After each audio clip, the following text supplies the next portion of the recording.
Tevez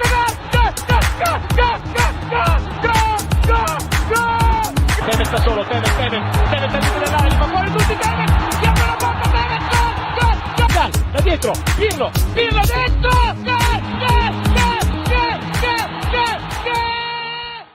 Ciao Juventini, welcome back to the All Juve cast, where of course it's all Juve all the time. Been tackling all the news amidst Juve during the World Cup. It's been pretty hectic. There's been some quiet weeks and some absolutely wild weeks. Prisma investigation, the board resignation, still getting ready for a winter mercado. What's going to happen? Yeah. Injuries. Oh my God, we can't get away from these things. But today, Anthony and myself are going to tackle the past week in news and see what's going down. There's also a friendly match today between Arsenal and Juve. We've got the potential starting lineups. We're going to talk a bit about that. Anthony, fresh back and return from vacay. How was that? Oh man, busy year. It's been a busy year both personally and professionally. But hey, needed a week off with the family. Went with some other families down to Punta Cana, Dominican Republic. It was hotter than the fourth ring of hell. And as you can see, I spent a lot of time in the sun. But hey, man, loved it. Recharged, ready for Christmas.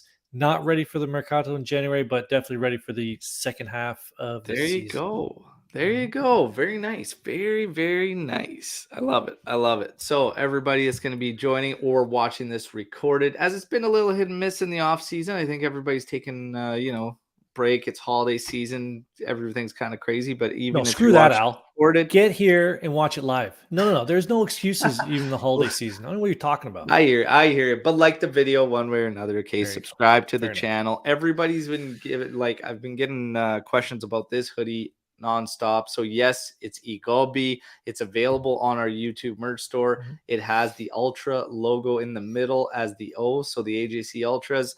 Ton of compliments on it and a bunch of people hitting it up. We thank you for the support, as one way obviously to support the channel is purchase the merch. So I'm glad you guys like it. There'll be more Gobi type merchandise coming out. Now, Sinisa Mihalovic, that sucks, lost his battle to leukemia yesterday. That one kind of hurt. And I know we're the older heads around here at the AJC, and man, I've got a lot of memories about him just as a Serie A player and stuff. And obviously the free kicks, the guy was an absolute beast at free kicks. So that one kind of sucked. It's always tough. I loved him as a coach too.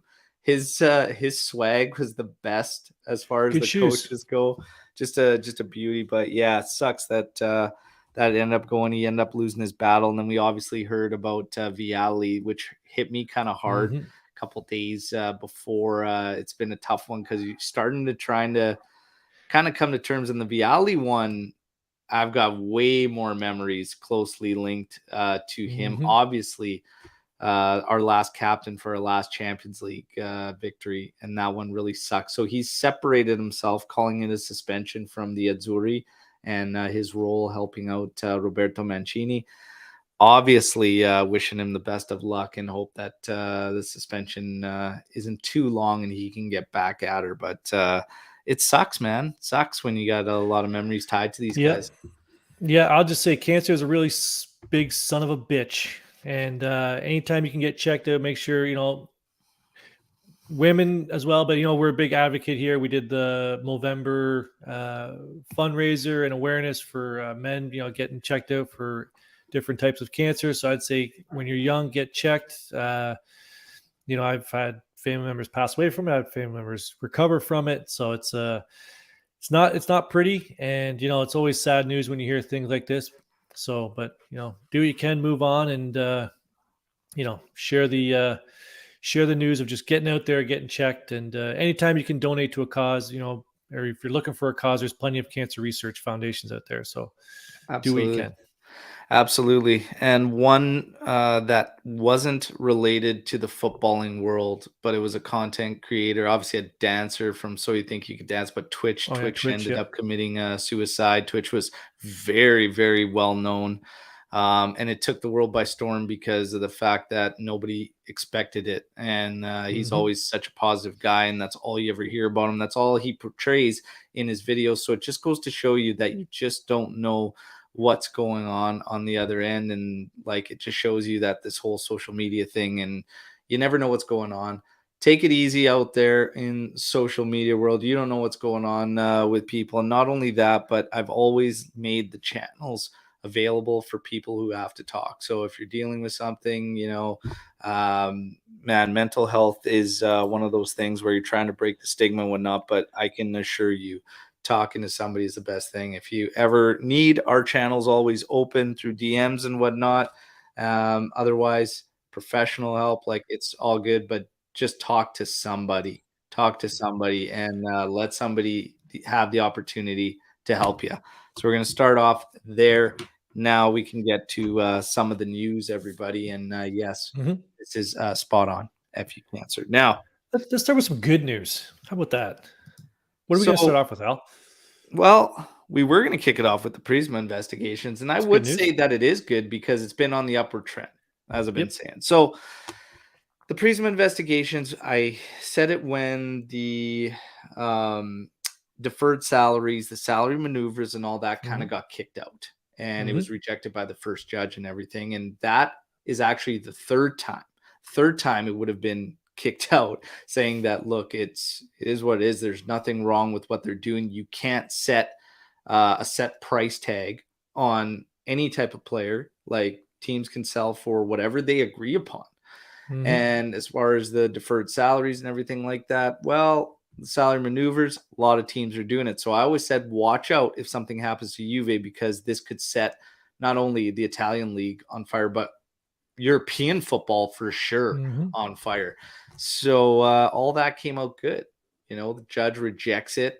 No, nothing wrong with deferred salary, saying it's too close to the COVID time frame, and it's just, no, there's nothing going on there. Now we get that they want to rush the hearings and start them in March and whatnot. But the basis of theirs, and this is why I said at that time, because people were like, oh yeah, we're good, we're free and clear. Well, not just yet. However, the whole basis of everything that came after that stemmed from that first part that has been rejected. So we're sitting good in a much better scenario, but we still have to go through all the motions and wait, because there are some, I guess the only things that are really in question still more so have to do with the publicly traded portion of the business side right now. The sporting side seems to be pretty safe.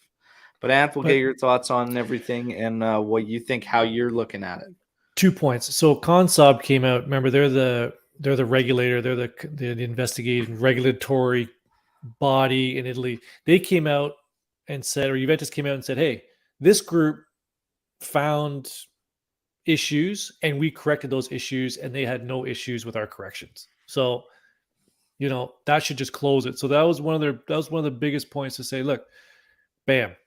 Yeah. They found issues. They didn't find any issues that were, what's the proper word for it? Like, so egregious that they should cause any sort of major issues. So that's the one thing. The second thing is, well, I got my dog down here now. The second thing is other owners. What are other owners saying? They're saying, hey, they're sort of jumping on Juventus' ship to say, hey, maybe you gotta be careful on accusing Juventus of things and this and that. So when other owners are kind of looking at Juventus and agreeing with us or defending Juventus and saying, hey, let's not just pile on Juventus. There could be reasons for this and that.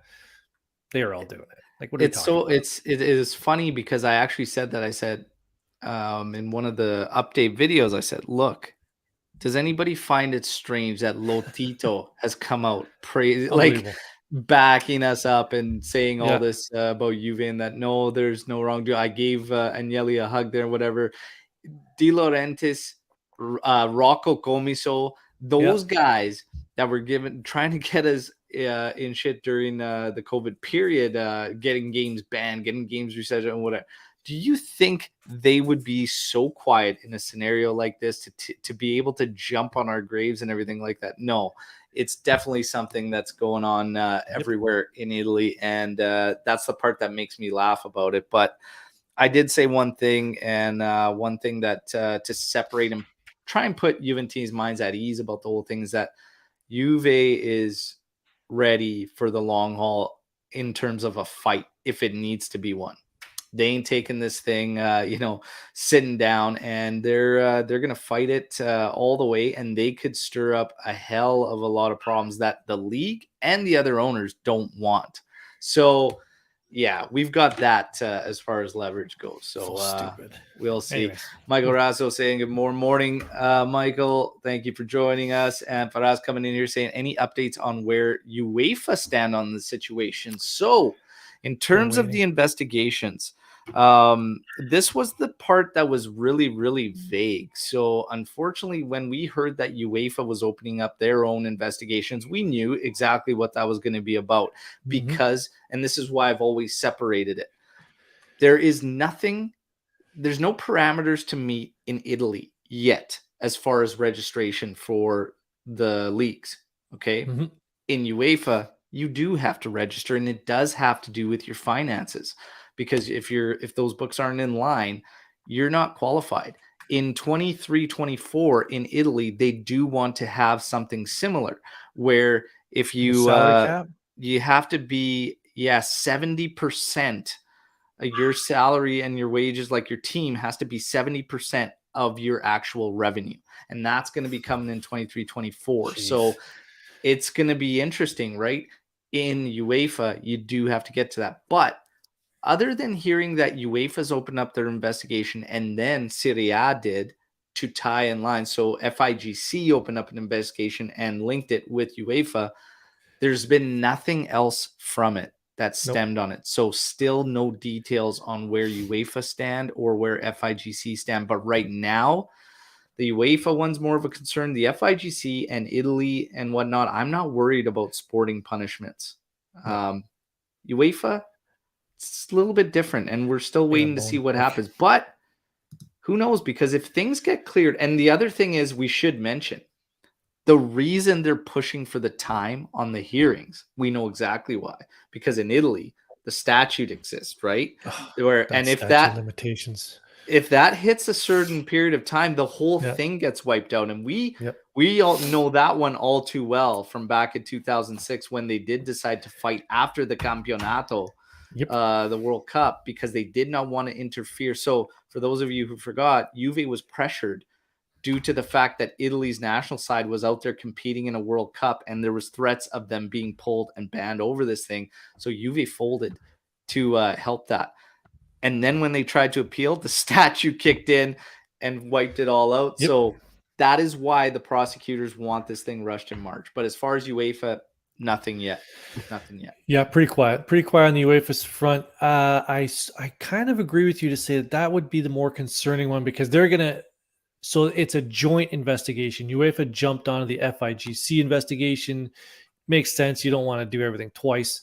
So they're gonna look for every little thing to get. So Juventus has to make sure that all their T's are dotted and I's are crossed.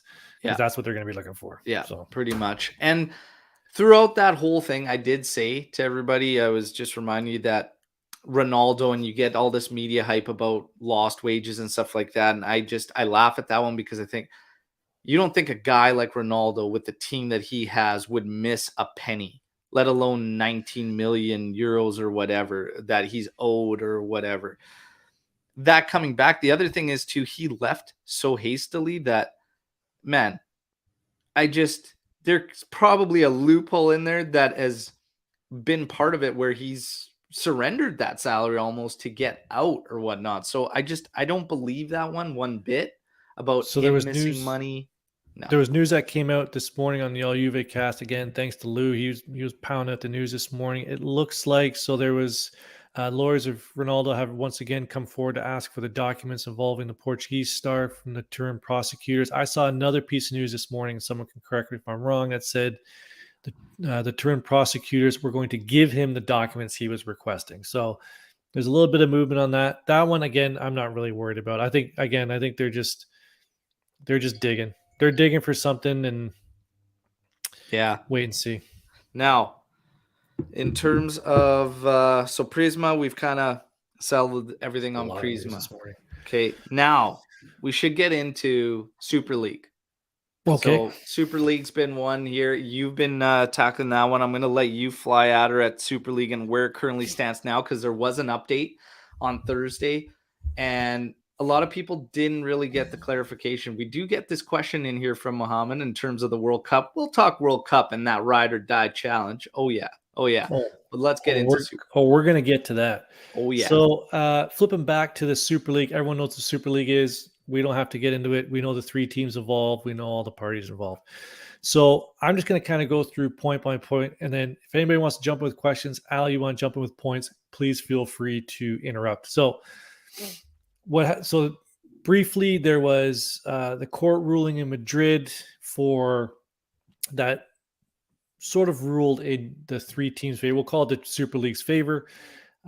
At that same time, it was kicked up to the European Court of Justice to look at it as well. So what came of that was, so in July, both prosecution, defense, so the UEFA and the Super League, they stated their case to the European Court of Justice.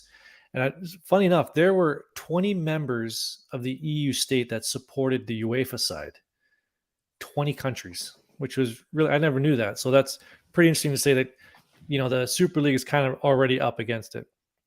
So what came out on the 15th, which is also the 27th anniversary of the Bosman ruling.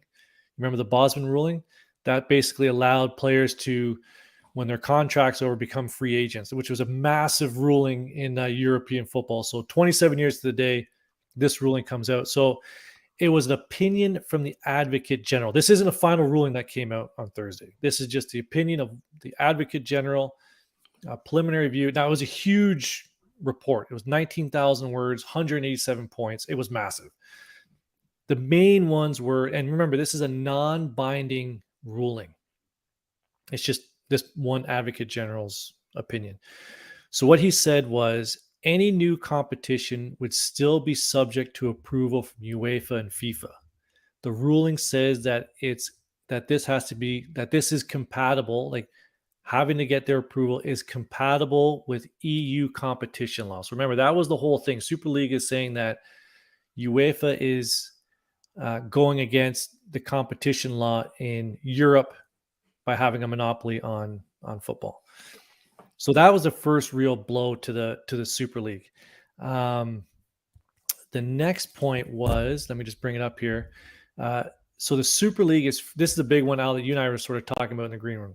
The Super League is free to set up its own independent football competition at a UEFA and FIFA ecosystem. Great. It cannot, in parallel with the creation of such competition, continue to participate in the football competitions organized by FIFA and UEFA without the prior authorization of those federations. Yeah.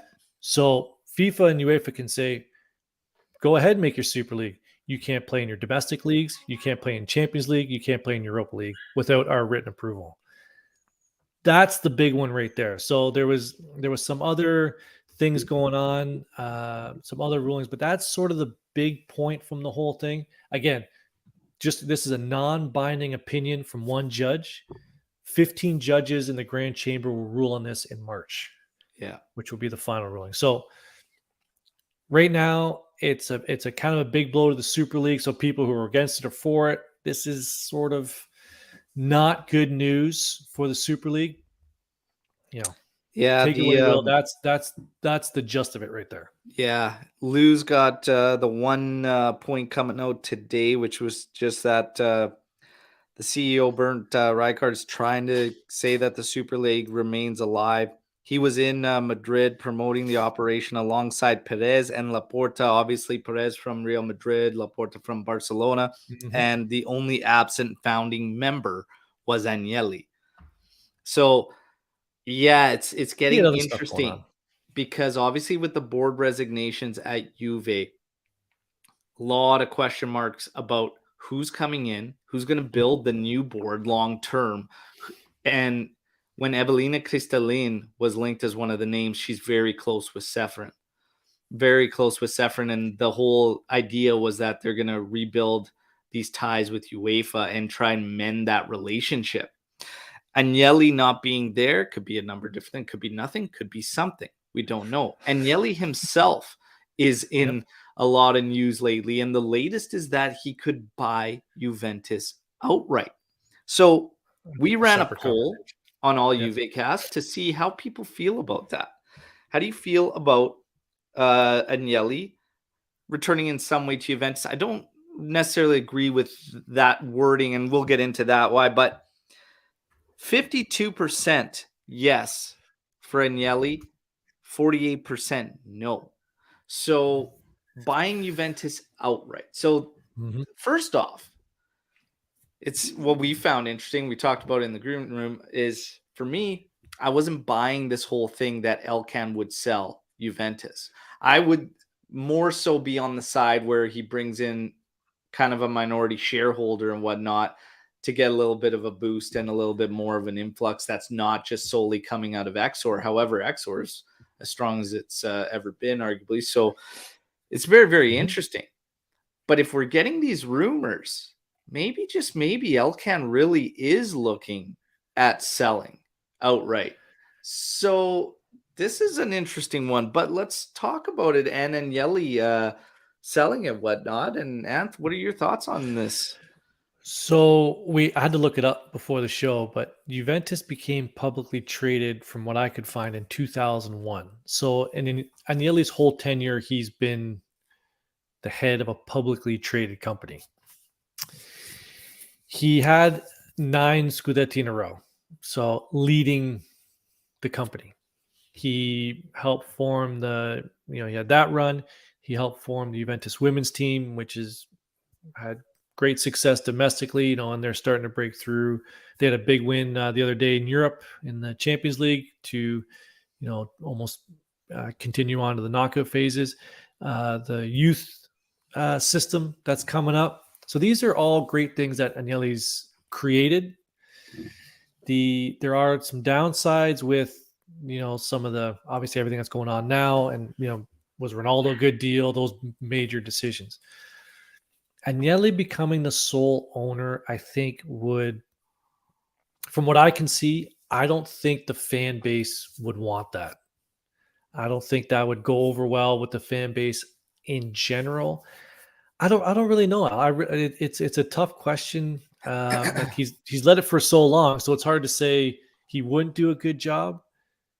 I don't know. I'd have to see the team that's around him. Yeah, him individually, I'd have questions. But if he now, like, he has Kitabini there, if he starts to, Del Piero comes in, or whoever else he sort of adds to the group, then I may not have as big of a problem with it. I look at this and I look at Agnelli, and I think about, I'm kind of the same spot I was when all of this was shaken down, and before it even happened, and before the resignation of the entire board and everything, I was kind of saying, like, I need him to get away from the football decisions.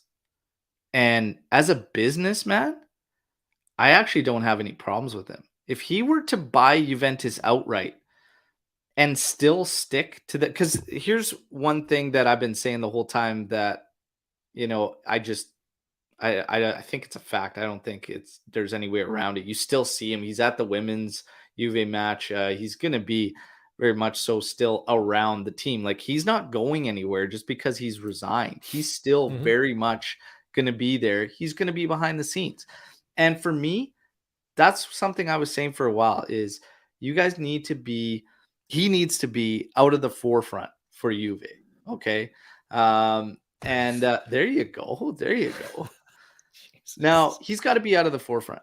If he buys Juventus outright, there are positives, because all of a sudden it's not publicly traded anymore. Like, it would become like a private entity. There's a shift that has to take place. There's obviously details. It wouldn't happen right away, but it would eventually start going to the manner where it's privately. That protects Juve, and that helps Juve in a lot of ways. You look at this investigation that's going on right now and a lot of that stuff. No, all of a sudden the money that you do have, getting money influxed in and everything, all of a sudden that's kind of assisted and not so much a big deal anymore. There are big, big positives. As far as Agnelli himself goes, did you have doubts about him and the business side and the promotional sides, or did you have doubts about the footballing side? Because for me, The only problems I've had with him are the footballing side, the stadium, what he's doing there, the players, the coaching changes. I say he needs to get away from making the footballing decisions. You get a proper sporting director, that team is assembled, they stay there. But business-wise, has Agnelli actually done anything where no, because even if we want to talk about our finances and say, well, shit, look at the money, look at him running us in debt and whatnot. But again, that stems from the footballing decisions. That all stems from there. We paid a coach that was fired. We brought in a cheap hire, and then we brought in somebody for like 10 times the money for 4 times the period. He's made some questionable decisions on the footballing side of things. When he went away from Marotta, he had a guy that was running rampant that he didn't shut down in Paratici. Yeah. And for me, he needs to stay away from the footballing side of things. You need to get a proper sporting director in there that can call the shots, that knows what he's doing. And for God's sakes, if he gets out of line, pull the damn trigger, because everything we're getting out of these taps and everything, there was nothing incriminating to Juve. I was just laughing at how absolutely rogue it sounded that Paratici was. And I was like, Agnelli, like, how does this happen for that long? So that's my only issue with Agnelli. Who was Nedved talking to in the Netflix special again, saying that's your job? Paratici. Was it Paratici? Paratici's like telling him, like, we need this, we need, and then Nedved's like, so go get it. Like, what do you want from me? Like, But then you hear all these taps, and it's Cherubini saying, like, man, you can't stop like this. He's got an idea. All of a sudden, you just sign a player out of nowhere that none of us know about. Like, that shit can't happen. And for that to happen as long as it did, Agnelli, that's probably the only part that makes me a little bit nervous about it. But him outside of the footballing side of things, I'm actually okay with. Pros and cons to it. Fully agree. Let's get Michael Razzo here. So what's this? He's gonna, but if he owns Juve, then he would not change it. Allegro coach till I'm 30, so that's another 15 years. I'm not sure. Happy 15th birthday, Michael. Anybody? We don't know how old Michael is. We have no idea. Not a clue. The stadium will get worse. So, and this is kind of the thing. Is like, if he's still in charge of that, it's kind of a problem. He's can't have the away fans having more fun than the home fans. Like, what are we doing here? That, and that's tough. We've got to see. I mean, if he gives control to the guys that come in, so this is another thing. You get your sporting director, you get guys like Del Piero in, some of these brand ambassadors and stuff. If they start making the calls, and Agnelli can set himself away from the footballing side, deal with the business, I think it'd be okay. That's the only way I see it working. But if he's trying to buy Juve outright and make some type of comeback and get into that, then I'm no.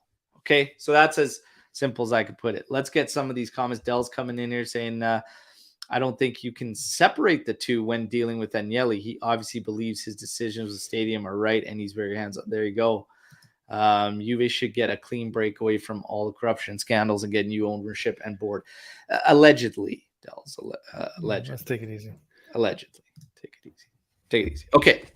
So that's going to be something that's not going away anytime soon, Juventini. So be prepared to hear about this thing for quite some time now. But I found the most interesting part, as Ant and I always say, where there's smoke, there's usually fire. So maybe Alcan really is looking to sell Juventus outright. Now, let's get into, what's our next step? I guess we have to talk about Vlahovic. We have got to get into Vlahovic because I tried to address on daily update videos. I've gotten so many messages, man, WhatsApp, DMs and stuff about Vlahovic and is he leaving? So I had to go straight to our boy, Mirko. Mirko, let me have it. Everything you know about Dusan Vlahovic, is he leaving Juventus in January? There's all these rumors and everything. Again, today there's another rumor that PSG is ready to jump on Vlahovic. Here's the thing. It says summer.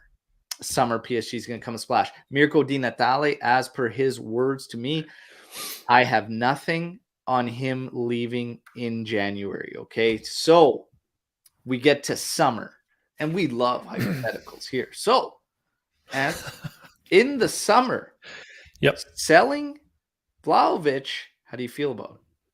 Well, I'm going to go with the 5-year-old Michael Razzo here. Does he need permission to watch YouTube under the age of 18? Anyways, He's 25 for God's sakes. In 5 years, he'll be 30. Oh man, like he was the center of the project. He was the center of the project in February. I don't see him leaving. Okay. You and I have sat here plenty of times and said, I don't see, I can't see, I don't think this will happen. Who the hell knows? Really, who the hell knows? Realistically, so do we. Well, honestly, so do we. But we talk about it all the time because that's what we do. No, I love him. Yeah, it's sure. I don't see him leaving in January. The summer, who knows? We have a new board coming in. They're going to be more of a technical board, like lawyers and footballing technical backgrounds. Who the hell knows? Now, has Dusan really lived up to the price tag that we paid for him? Maybe not. But we have a second half of the season. He has to get over that injury he has. I don't know what it's going to be, but if he doesn't bang 10 plus goals in the second half of the season, I could see us possibly moving on. Yeah. Right. Dusan. I don't want him to leave. Let me just put that out there. I do not want him to leave. I was hoping he'd be the second coming of Trezeguet, the foreigner striker that we need, the guy, that guy. I don't want him to leave. There would not be one ounce of surprise in me if it happens, if he doesn't perform in the second half of the season. I want to get into this, and this is the perfect comment to address this on when Faraz says, what are we doing if we are selling a player who was brought less than a year ago to be the main guy to build around? What if I tell you it isn't we? What if it's not Juve? What if Dusan Vlahovic actually wants out to a big club? Why is nobody talking about that? There's not enough. Juventini are so quick to jump on our management and us as a team and the project and all this. And what if Dusan wants to leave? Because the fact of the matter is, for much of this season, every one of us was concerned with the fact that he wouldn't want to stick around with this Allegri ball and the junk that we were playing. Fast forward to a period of time where we didn't think was going to come in the first half of the season, where all of a sudden we figure out the midfield and Fajoli's a big part of that. Dusan Vlahovic wasn't around. So he ended up getting injured. He's trying to recover for a World Cup. We go on a 6-game streak. We're sitting pretty by the time the World Cup breaks on. He's still battling with this pubalgia thing that could become a sports hernia. Obviously, we hope not. Yeah. The thing is, we still don't know if he comes back and all of a sudden he contributes. You got Moise Keane getting red hot during that period. Milik continues to do well. Yep. Vlahovic has been outplayed for the most part by Milik. Okay. That's a big time problem. Any way you slice it. So service dependent or not, because Milik was getting the same service and whatnot, one way or another, he has been outplayed by Milik. That's a big problem. Vlahovic, I have my own theory about Vlahovic in terms of personality and how he is. I don't want to get into it too much because I've only seen him in person and interactions with people and whatnot and his teammates at one training session and whatnot. But I have my own theory. I think Dusan Vlahovic will want to be out at the summer. What if we finish top 4? I think Dusan Vlahovic will want out in the summer. Oh, no ifs, ands, or buts about it. Interesting. I have a feeling he's going to want out. And to be honest, let's get to the hypothetical. If he goes, I'm not so dead set on the fact that we're gonna get a health. Everybody's got to remember, Juve's in the driver's seat on this one. It's big time. It's still up to Juventus. And we're going to get a healthy payday, especially if a team like PSG comes around. Hey, you want him? Yep. Go ahead. But I'm telling you, I do not see Duchamp sticking around and being this guy that we all want. I hope I'm wrong because I like the guy and I think I think we obviously at Juventus haven't even scratched the surface of what the guy can bring and what the guy can do. But I don't see it. I think he's going to want to move. I think he's going to want to move. And I hope I'm wrong. Yeah, but we're going to disagree on this one. Wouldn't be surprised. And I also wouldn't be scared, to be honest with you. It's a lot of money would be coming Juve's way. And hey, we've moved away from other guys. Can't be scared to change, everybody. And you can't be scared of getting a big bag of chicoria for a player either. No. Now, people were sort of nervous about. I don't know how many people, but some people were nervous about when De Ligt left. Look at Bremer. Like, exactly. People will get replaced. Now, I hope Vlahovic stays. I think he can be a good pillar of the team. But to sort of jump on your bandwagon, if he leaves, Juventus will move on. We will find something else. Yeah. One player leave is not a big problem. We just need to replace him. Michael Razzo, he can leave for 130 million. We're not doing another De Ligt deal where we get essentially. And that's the nice thing is that Juve holds the cards. All right. So all of them. Vlahovic, everybody, do not worry about the January thing.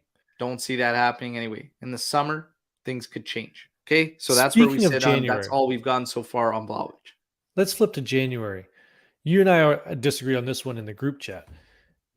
Deals coming in January. I know this probably wasn't even on our agenda, but why not? You think there's only going to be one deal? One deal. See, I always thought there was going to be one, and then based on rumors and injuries, I was like, oh, maybe they'll do 2 or 3. But you think there's only going to be, and you think it's going to be the which position? Right wing back. Right wing back. Yeah, I'd like to see what the people in the chat like. Do you think we do more than I think we're going to do a couple. I think we're going to do a couple, but that doesn't include outgoing players because I think somebody's going to be sold. Actually, there's a good question for you. Do you think, based on the injuries we have, because now that Pogba, we got to get into the Pogba thing. We'll get to Pogba. Pogba now being delayed till January, which will end of January potentially, which we'll get to. Does that save McKennie from being sold?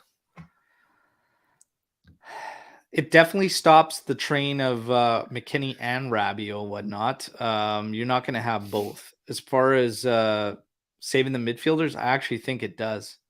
I think it does because I think Juve's completely done with Paredes, to be honest. I think Paredes is going to be extremely limited in the second half of the season. And the interesting thing is, someone brings up Zakaria. And if Zakaria comes back in January, which I don't see happening, but maybe, then you could get away with a sale. But I don't think so. Rugani was set to leave too. Bonucci's now out for like a month. I see that. What the hell happened with him? Was he injured? Adductor inflammation, and all of a sudden it's worse. So probably beyond it in just inflammation. So he's going to be like a month. I don't see Rugani going anywhere now, and that's probably going to get frozen up. As far as midfielders go, Rabiot's going to be Allegri's guy for the second half of the season. I don't see him being sold. I see them just taking it, unless a big offer comes, which again, I don't see. Maybe, just maybe, because there are rumors, and today there was another rumor that Atletico Madrid all of a sudden was interested, was going to come in for Rabiot. Rabiot wants the Premier League. He's even said it out of his own mouth. So I just don't know if anyone's going to make a big enough offer to entice Juve to pull him away, because he has been that steady guy for us. So I don't expect Rabiot going anywhere. McKennie, maybe, just maybe, but with this Pogba thing, let's get into it. Probably going to keep him around. Let's get into it. Got to get into this guy. McKennie or Pogba? Pogba. Let's get into it. How do you feel about Pogba? Always been a big fan of Pogba. Was a big fan when he got here. But you know me, I don't watch other teams. I could give a shit about watching other teams play. Happy when he came back. Still happy he's part of the team. Not really not really happy with the decisions he made with the knee recovery, but he didn't sign a 1-year contract. He signed a 3-year contract, something like that. Lots of time for Pogba to come back. So I think I'm more frustrated with the medical team in this situation now based on the rehab. But I'm sorry, I'm all over the place on this one because there's so many thoughts I have on this. So people don't recover the same. They're like, well, look at this other player. He recovered in 5 weeks. Different players recover differently, and his is just taking longer. So I'm thinking more long term with Pogba. So I'm okay with him being out. A little frustrating that now it's till the end of January, but he's on a longer deal. So I'm thinking more long term with him. I'm thinking if I'm looking at this team from the outside, looking in, that their medical staff is, and I think they're getting pressure from the club to make damn sure. And I think that's why they slowed everything down. If you look at the injuries of Chiellini and Chiesa, Chiellini recovered in like seven so months. fast compared to Chiesa, who you probably would have banked on being younger, being less injury prone and whatnot, that he's probably going to come back sooner. Not the case. And I think that's coming directly from the club. And I think the medical staff is losing confidence. And I think that obviously they made a hire in the summer that kind of flew under the radar. Sorry, it was September. In November, they actually, I can't remember the gentleman's name, but they actually promoted him to now oversee everything on the medical side and the training side. So it's far too soon to see how that's shaping up or to even grade the job so far. But these are some of the instances. So Chiesa gets a little bit of discomfort in the adductor 2 days after hearing about how he's flying around the training pitch, looking incredible. They shut him down for a week, and he's as a precaution. I don't know if Juve does that necessarily before this guy. So it's kind of interesting, but they shut him down. They're not taking any chances. Paul Pogba. The biggest thing I took out of this latest news with Paul Pogba, while everybody was losing it about the fact that it's now end of January, is the fact that they were specific about saying he has not re-aggravated anything. He has not actually gotten a setback. They are choosing to continue with the current rehab he's in and hold him off from full sprint and running on the pitch and working with the ball. So he hasn't actually gotten hurt again. He hasn't re-aggravated. They're choosing to just remain at the same pace and not elevate it to the next step. So this might be from the new man overseeing everything and saying, hey, you know what? I don't think he's right. I think he should continue on this way, and there's no need to rush. We've still got a team that's about to go into a holiday break anyways. Yeah, that's something in 5 or 6 days. Yeah, that's something that doesn't really get talked about. There's a 2-month break. Like, it's almost 2 months. So you're not going to, and I can see, again, why people are frustrated. Like, why isn't he ready for the first game, come back in January? I get it. But you don't want him going full nuts in the off season and then he aggravates something in the first game. You almost have to, they probably were ramping him up, and then you have to then he gets cooled down again, and you got to almost restart that ramp up, like the rehab again coming into January. And for me, I think that's just what they're doing. And I fully agree with you that at this moment, there is no rush. He's not going to lose his spot. Fajoli's playing good. The young kids are playing good in there. So Miretti's playing good. He's going to, usurp one of their spots. But that's a big positive out of the thing, is that these guys aren't going to get cut time immediately, because that's a big question we have with Allegri is, do these guys drop off entirely? How's the rotation going to work and whatnot? But listen, of course, it's going to be frustrating that one of the big names that you signed, whether he's free or not, however you felt about him and whatnot, he is a game breaker, but we have not been able to see him for a single second in a competitive game so far in the first half of the season. That's incredibly frustrating. However, what would be more frustrating is getting him back. He's not ready and he gets hurt again. It's It is what it is. Right. He might So hey, that's a possibility. I got a comment on this. Me growing up in the non-social media era and then sort of seeing this evolve as an adult, some of these people, some of you who watch this show here, that's all you've known. I'm not saying that's good or bad. I'm just saying all you've known is social media. This right here is just not you, Jeremiah. I'm saying Pogba.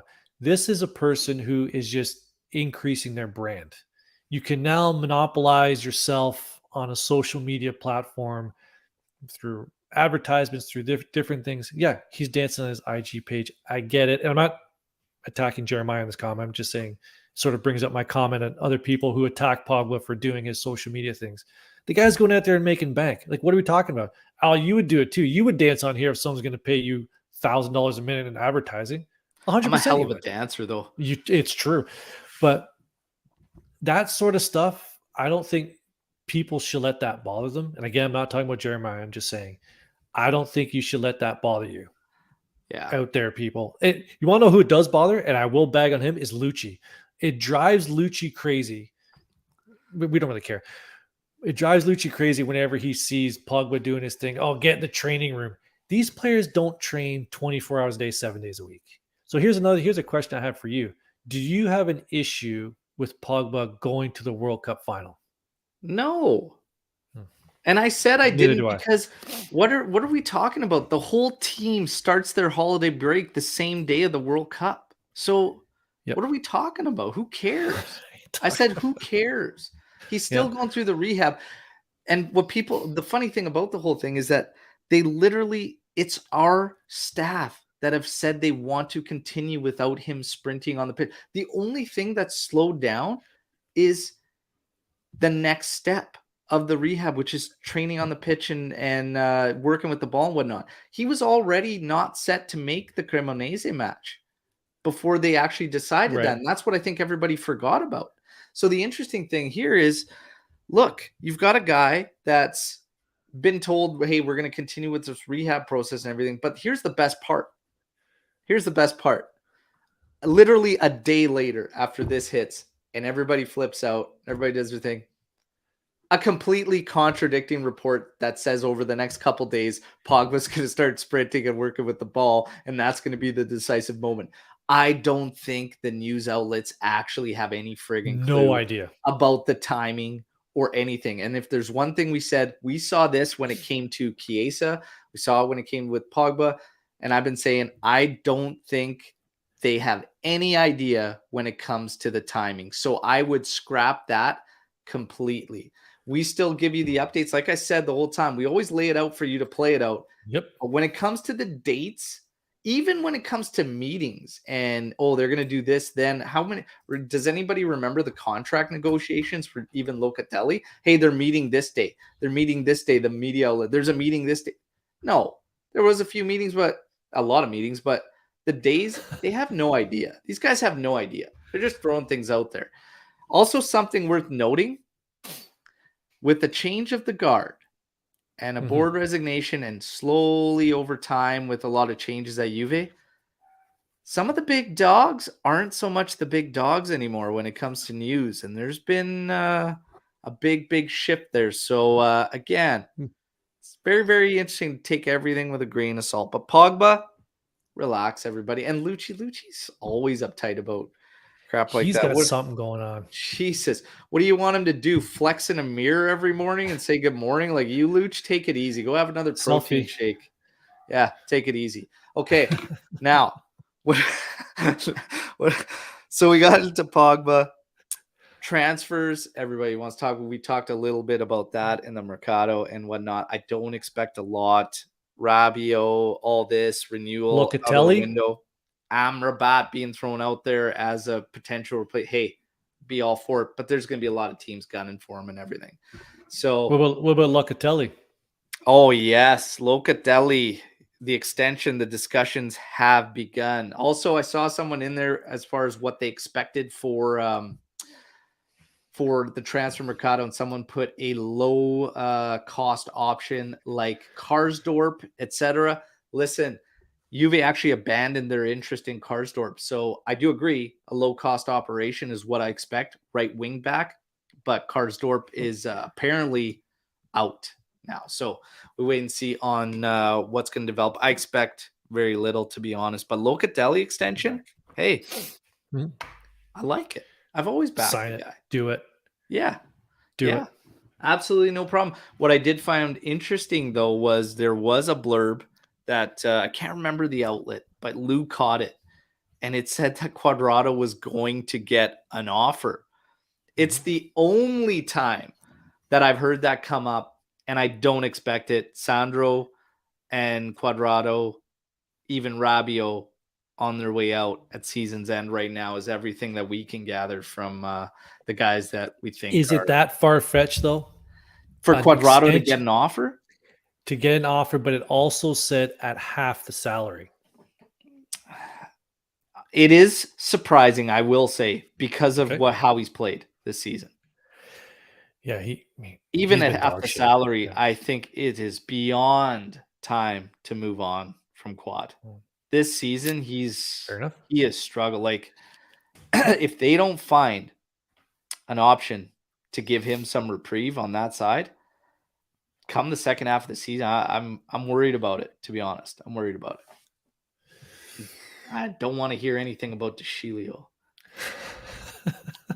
Lord DeScilio. Love the Locatelli extension. Yeah, there's not a whole bunch we need to get into with Locatelli. No. I mean, he had his little moment there where he was facing heat and criticism, and man, he had some personal stuff going on though. So. Yeah, and you know what? He reacted in the right manner. He came back and he made that spot his own. And anybody that was saying, I kept the receipts. Paredes is going to bench Locatelli. I said no chance, absolutely no chance. And maybe, just maybe, if Allegri continued on some wild wave, but no. And Paredes, everybody, the news, season's end. See you later. Peace out, bud. And you know what? That one has been one that's pissed me off. And the reason is because we said this when he was coming in. I said, hey, I'm going to back him because we've always said back up the coach. And if that's the guy he wants, then you bring him in. But I said, you're also delaying things with Rovella and you're spending $7 million on Paredes. We end up getting bounced in Champions League, which makes the obligation gone. So, my God, if there's ever a positive of going out the Champions League, it's the fact that we are not obligated to buy this guy because he's been an absolute disaster, in my opinion. Flop. Considering everything that's going on this season, I'll call it a wash. I agree with you, but I don't think the development of Rovella has been hindered that much since he's getting so much playing time where he is. I would have, again, hindsight, you would have liked to keep Rovella here, but okay, bad decision.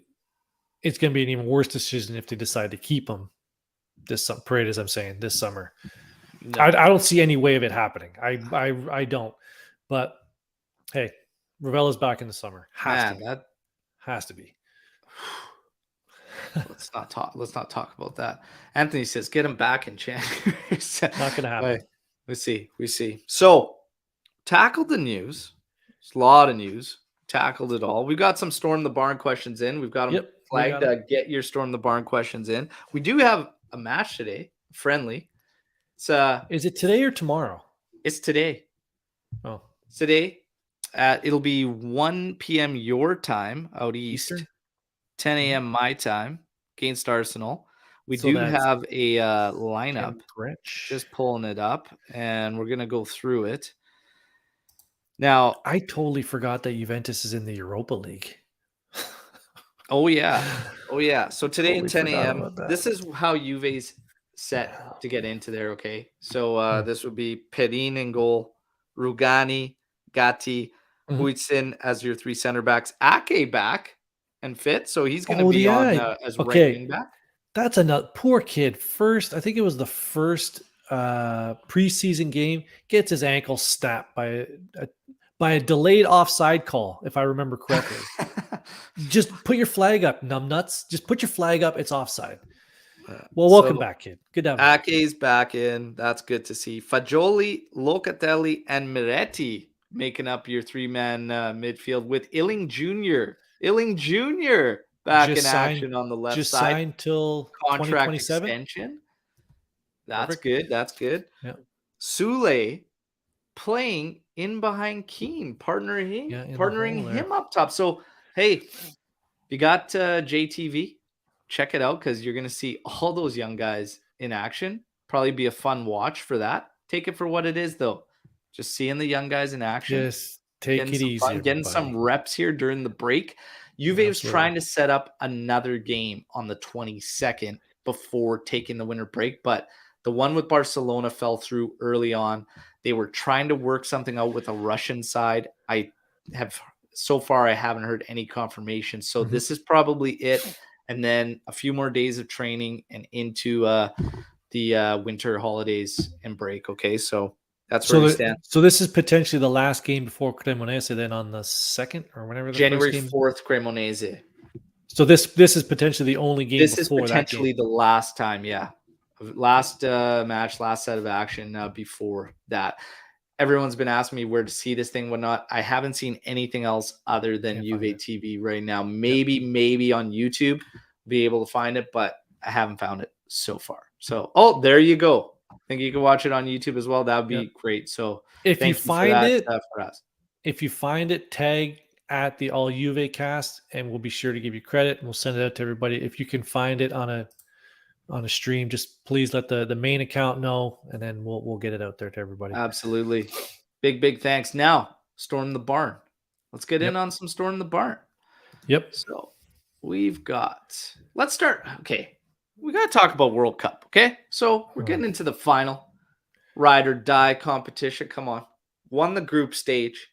Tomorrow, myself and Lou and his favorite side, the French national side. Unbelievable. With his favorite player, Rabiot, are going to try and take the World Cup. Messi, is he going to get it? Anth, who's taking this World Cup? Okay, so as you know, I am a full-blooded Italian individual, right? I have nothing else mixed in there. It should be noted that in tomorrow's World Cup winner, I have more relatives in this country than I do in Italy. So just going to put it out there. Tomorrow's winner. Right. I'm just saying. Well, for all the Bertoholics out there that chose to ride with me, we're gonna run wild. I'm not riding with you. No. Hey, I didn't say you were. Let's be clear. You were. But for all those that are, and we get the job done, that'll be 2 prizes going out, 2 prize availabilities for those that chose. And what is this nonsense of? Okay, whoever rode with you gets into a draw for a jersey. We honestly did not know that there was a jersey for the AJC team member who actually wins it. You put that on us like last week. I was pissed. So sweet, because I really would have cheated. If I really would have cheated. Beats me. Yeah, we got a nice 0405 Sky Sport. Son of a bitch. We got a nice kit there, but Lou, you got to win. Otherwise, I mean, I already have it. I'll just give it away to. So potentially the Bertoholics have 3. Woo. No, I wouldn't do that to the Bertoholics. If I might even just give it to Lou. No. No? Don't do that. No. Lou doesn't deserve it. Lou does not deserve good things. But he does do a lot of work with the news. People see the AJC news feed every day. 90%, 85%. 85% of that is Lou. He does a lot of work. Yeah. I don't know. I'll probably just give it to him. But whatever. No. Do whatever you want. Nah. Can't let him have that. But I think it's going to be a hell of a final. Like, if I'm looking at these 2 teams, obviously, I think if I'm saying roster-wise and everything, France is the better side. They also have the Rabiot flu running wild. So, I don't know. They're saying they got something from the English. probably England's only contribution to football for a long time. So they've given France some type of virus. They're also blaming air conditioners. I don't know. But on paper, France, probably the better side. But, man, Argentina's pretty balanced. And Messi. Will Mbappe do it? Who knows? It's going to be interesting. It's going to be a fun watch. But what's everybody on the live? Who's everybody on the live picking? Nice. Argentina. I was saying it's been Argentina since the first day of the tournament. Hey, we'll see. Smart kid. We'll see. Next one up. Let's get into it. Isn't it possible for Super League to go straight to FIFA? Actually, there are separate. So FIFA is still over and above UEFA. So FIFA could in turn allow them to play domestically because UEFA has zero control over that. But for UEFA, FIFA cannot overturn UEFA's decision to stop a Super League team from also competing in UEFA. That's how I've taken it. And I'm pretty sure that that's how it goes. Ant, do you think? Yeah, so there's certain things that are regulated by UEFA and then others that you can go to FIFA, who's over and above. But UEFA is basically FIFA is not going to go against UEFA like that. FIFA isn't going to go against one of its own members. So for what it's over worth, one club.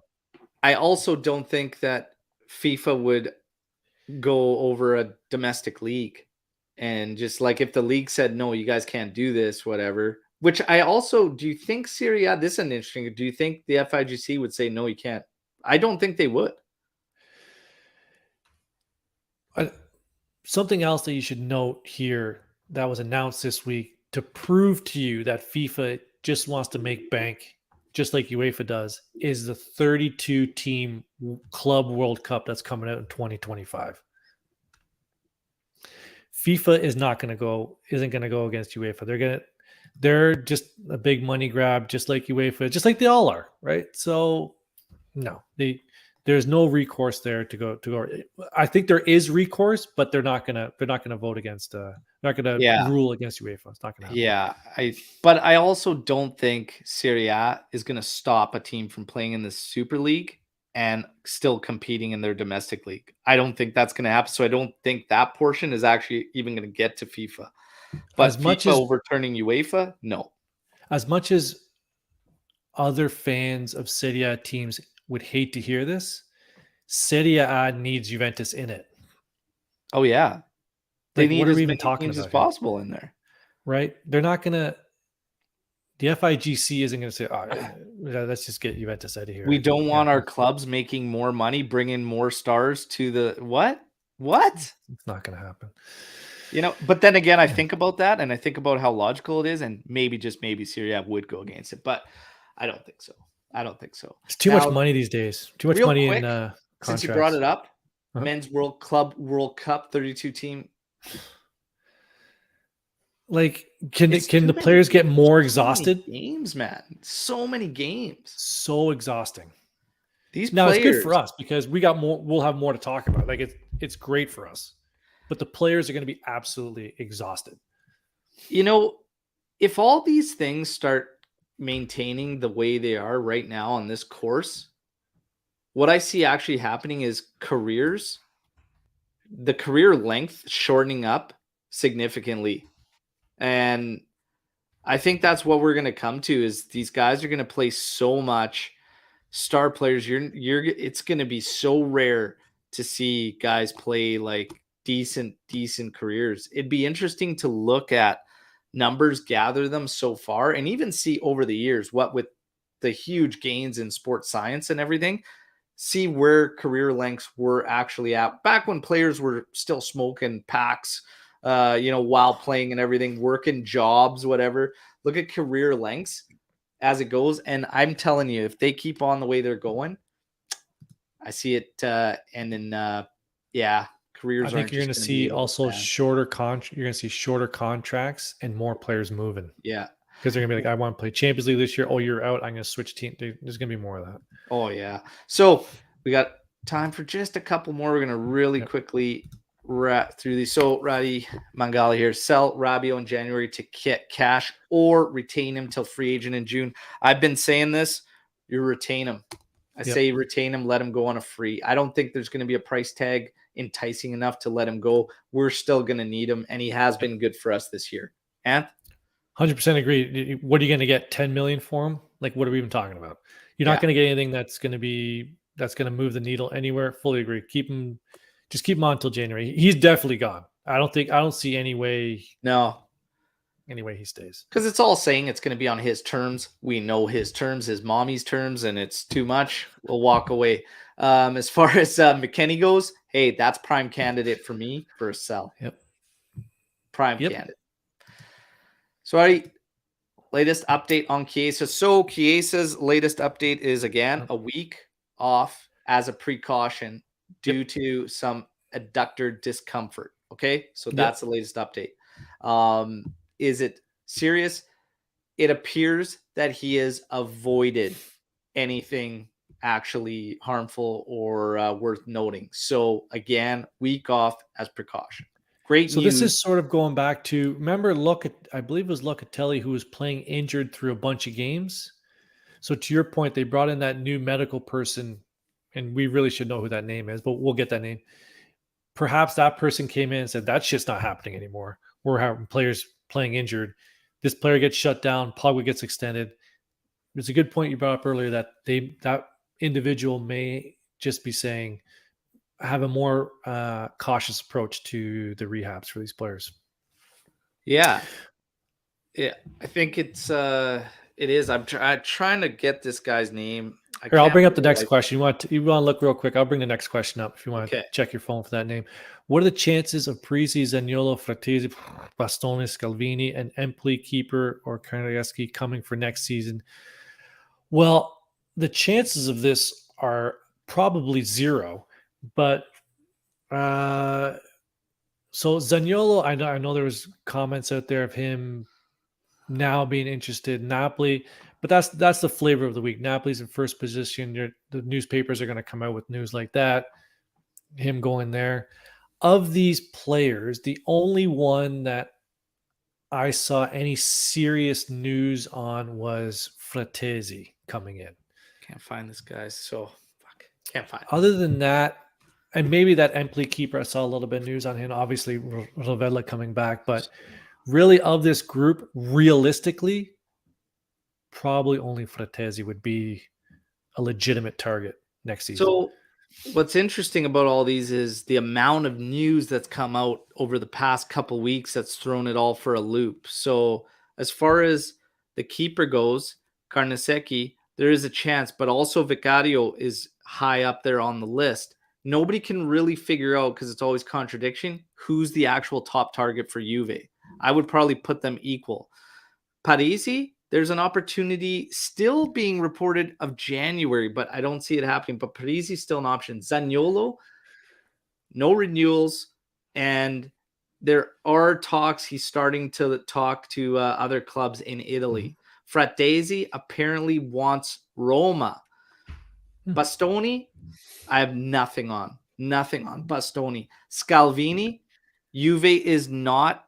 This came out a couple days ago. Juve is not in the front row for Scalvini. So they're keeping tabs on him and whatnot, but he's not at the top of their list. They've got a lot of they got a big list at defender there. Scalvini, they're not in the front row, but they are keeping tabs. So that's where they stand on kind of all these. Bastoni, I've heard absolutely nothing on. No links whatsoever. So hope that kind of gives you something on that, Antonio. And then last one, Jeremiah. Thoughts? Juve can win the Europa League and stay close to Napoli for Scudetto showdown. Was your confidence level on a scale of 1 to 10?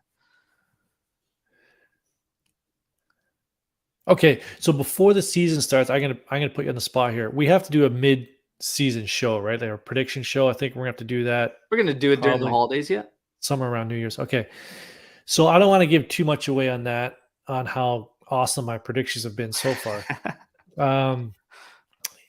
I think Juventus could make a run in the Europa League, but I'd like to see them do it without putting all their stars out there every week. I think with the Europa League, they can properly balance. They're not quite forced like a Champions League game to throw all their top guns out there. Even though the club's going to want a trophy, I have zero faith in Napoli holding that spot. I really do. I think Atalanta's a clown show. I think Udinese is a clown show. Their tires always fall off the wagon. Napoli, great team. Zero confidence in them holding that spot. So Juventus just has to play consistent, which they have been. Keep that consistency. So confidence level, I'm at about a 9.5. Wow.